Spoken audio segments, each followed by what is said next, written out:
calls for a nationwide uprising in Myanmar. The shadow government calls for people to revolt and for soldiers and police to join them.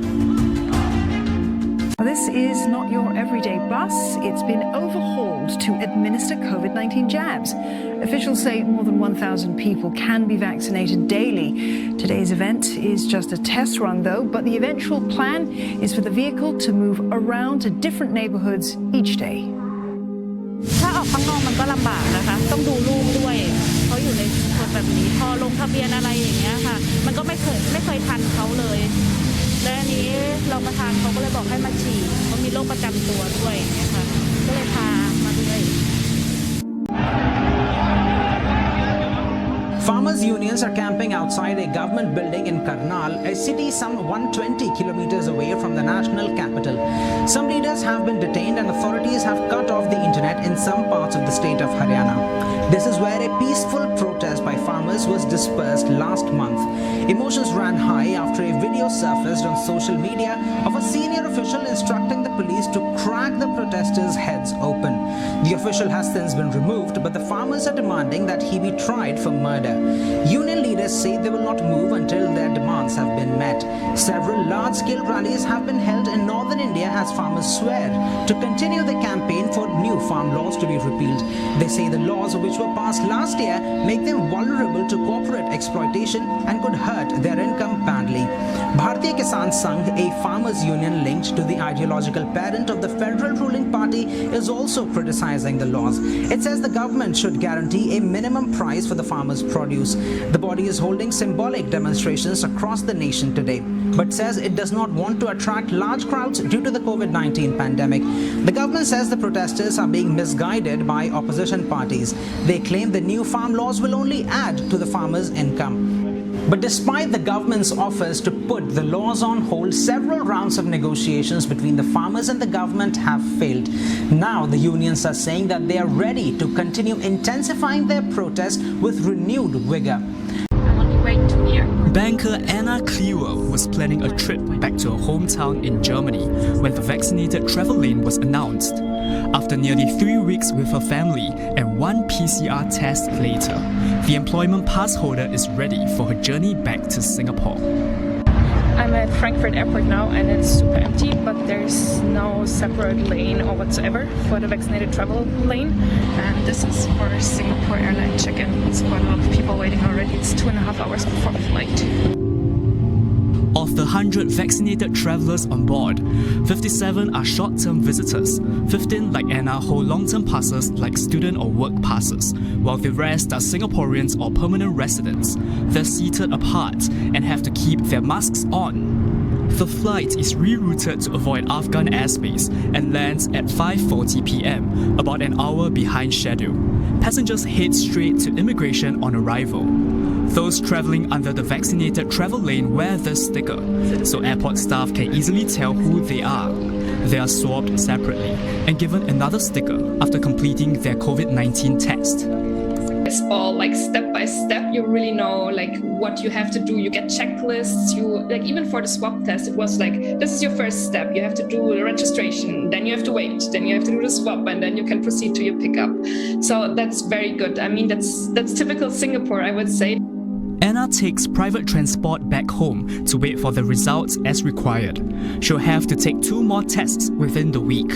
I still can't believe that I just walked out of the airport basically, and now I just have to self-isolate at home. And once the swab test comes back, I'm free to go out and about. So it feels like freedom suddenly comes back.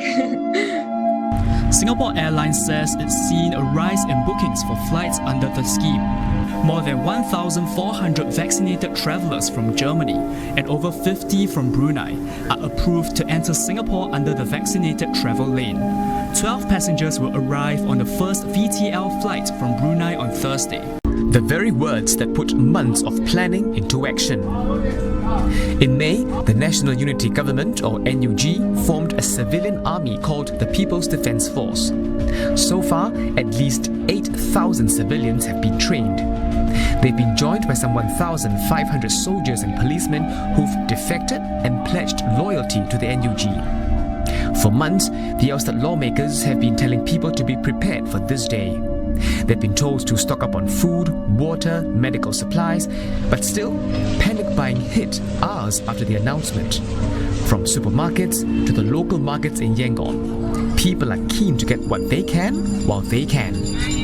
After all, the NUG has urged citizens to stay indoors for their safety. It's also calling on Myanmar people to revolt against the army.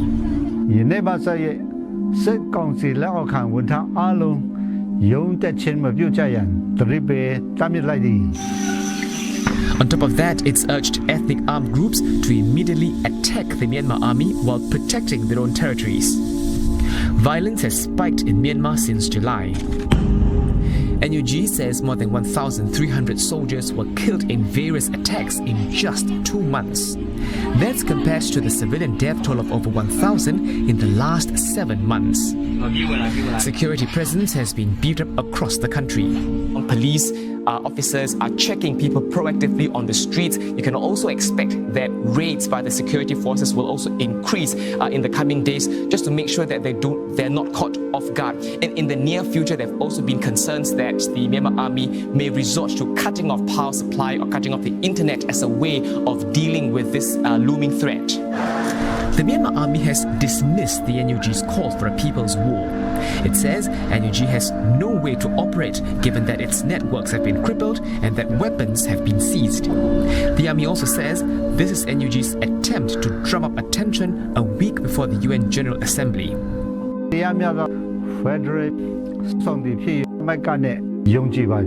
The envoy is having problems entering Myanmar, says the army has agreed to a 4-month ceasefire to allow aid to flow into Myanmar. Observers warn that within 60 seconds, police closed in on the man responsible for the knife rampage at a supermarket in Auckland. He entered a shopping mall and seized the weapon from a display. He stabbed this woman when she came out. I was going in. I went down to the other end. There was an old gentleman, European man, lying on the ground. He got stabbed up. A lot of people ran up to me and said, just run, just run. There's a guy there stabbing everyone. And then I walked up to the next aisle and I saw a lady lying on the floor. Prime Minister Jacinda Ardern says the Sri Lankan national was a supporter of the Islamic State militant group. She calls him a violent extremist who attacked innocent New Zealanders. What happened today was despicable. It was hateful. It was wrong. Not an ethnicity, but an individual person who was gripped by ideology that is not supported here by these acts. Let that be where the judgment falls. The attacker arrived in New Zealand 10 years ago. He was a person of interest for about 5 years. Police say he was under round-the-clock surveillance and was killed within a minute of beginning his attack.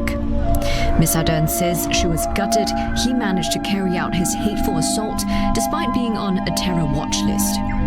I acknowledge that this situation raises questions about whether police could have done more, whether police could have intervened more quickly.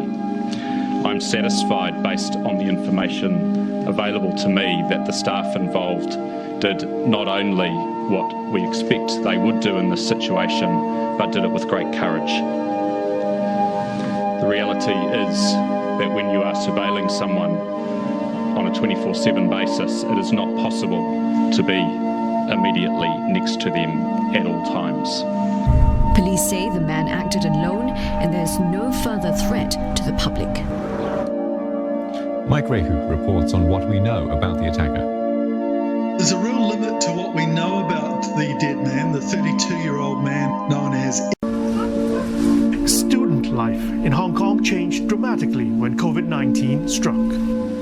Hong Kong schools were forced to shut its doors for more than half the academic year when the pandemic hit last January. For Ms. Lee, a Vietnamese single mother of 3 children living on welfare, it was a particularly stressful time. 收3個小朋友都好辛苦啦，因為屋企呢度唔識教小朋友做功課，都佢哋上堂都唔係好專心，成日都一齊上堂一齊玩遊戲，咁啊自己都冇得出去，都悶啊。有冇得返學啊？驚成績追唔上，又見唔到班同學仔。Their home is a subdivided flat no bigger than 18 square meters, no bigger than the size of an average room. With limited Wi-Fi at home, they use mobile data to connect to their schools. And the 3 children have to make do with only 1 tablet issued by the government. 上網學習好唔容易㗎，因為聽唔到老師講嘅嘢。For 40-something-year-old stay-home mom Annie Chan, with twins aged 9, learning from home posed a different set of challenges. The past academic year was a steep learning curve for her and her children, coping with a new teaching method, anxious that her children wouldn't make the grade. 以前咧，佢哋喺學校咧上堂係已經同老師，但係一到喺屋企 Zoom 睇住2個小朋友喺度學習嗰陣時咧，你見到佢哋係好難 focus。即係我見到佢哋 Zoom 可以成個朝頭早8點半就要係對住個 mon， 佢哋竟然識係喺個 Zoom 嗰度再 send messenger 啦。當你見到咧唔專心嗰陣時，佢哋唔知學唔學到，我覺得係好大問題，同埋最主要亦都係佢視力加深咗。A recent Chinese university study surveyed more than 700 children aged between 6 and 8 and found that this year almost 30% developed myopia. That's almost triple the pre-pandemic rate. Another survey found that spending more time in front of screens have also meant that children have packed on the pounds during the pandemic. 屋企我都騰住冷氣瞓喺度床度，佢入面有休息時間，又可以揾翻我啲玩具，而且就唔使出街咁凍啦，熱辣辣啊！係唔使出街咁熱啦，而且又唔使行樓梯啦，懶啲咯。The new academic year has begun in September. As the pandemic threat eases, children are allowed to return to schools and kindergartens, but classes are only held for half a day. For parents and educators, the hope is that the schools remain open so that the children can enjoy a healthier and happier learning environment. Roland Lim, CNA, Hong Kong. This office building is being redeveloped to include about 250 apartments, powered by solar panels and efficient lighting. The design plans overcome space constraints and helped it to clinch a super low energy rating under new standards for residential developments. The building footprints was limited, so eventually we have resolved this, maximize the available roof space and auxiliaries areas to accommodate the PV, as well as on the building perimeter. Residential buildings have to be at least 60% more energy efficient than 2005 levels in order to earn the super low energy label. The new standard was developed as part of an enhanced Green Mark certification scheme, which was launched at the opening of the International Built Environment Week. Under the changes, new and existing buildings will have to place greater emphasis on areas such as smart technology, climate change resilience, and reducing the carbon footprint of construction materials. Besides making the sector more sustainable, National Development Minister Desmond Lee also unveiled plans to improve regulatory processes for developments. The Building and Construction Authority is working on a one-stop digital platform that streamlines the submission of building plans to the various agencies to make it faster and more efficient. Presently, all in separate submissions. The challenge really is that because the processes and approval coming at different timeline, so there will be discrepancy in month from design to getting the final approval. With the new platform, over 20 approval processes will be consolidated. A time for peace and reconstruction. That's what the Taliban is promising as it declares victory over Afghanistan's last pocket of resistance. Panjshir Valley, northeast of Kabul, was the last area held by resistance forces. The Taliban has pledged to not retaliate against the valley's residents, who are ethnically distinct from the group. But Afghanistan's new rulers are warning against further attempts to rise up against their rule. The Taliban says any insurgency will be dealt with harshly. It's calling on former members of the Afghan army to integrate with its fighters. 3 weeks after seizing power, no government has been announced, prompting speculation that there is disagreement within the Taliban's ranks. A flurry of diplomatic activity is taking place this week. US Secretary of State Antony Blinken is in Qatar, a key player in the Afghan saga. He's expected to speak about efforts to reopen Kabul's airport so that badly needed humanitarian aid can be flown in. Fazel Minala Gaziza, different claims over the peace and negotiations at 7 events. So they are right now in the full control of opposition forces, some of them to the top of the mountains. And for the cleaning up the mountains and the places that they hide out, it will take some time.